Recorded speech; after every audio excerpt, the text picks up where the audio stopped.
Hello everyone and welcome back to the channel.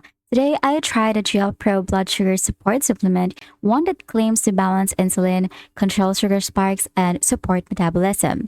It is made with cinnamon bark, cremonium, and berberine, all known for helping regulate glucose levels. It promises stable energy and reduced cravings as well.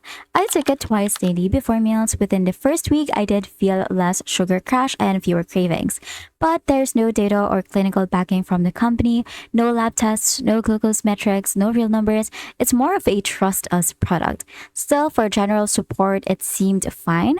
No side effects, no upset stomach as well. So here are a few flaws that I found. There is no third party testing. It doesn't explain insulin response clearly, and the marketing feels too vague for a blood sugar claim.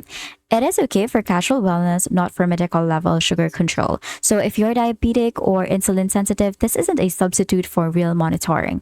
It is safe, but it is underwhelming and you don't know what it could do to your body. And that's it. Thank you for watching and I will see you on the next video.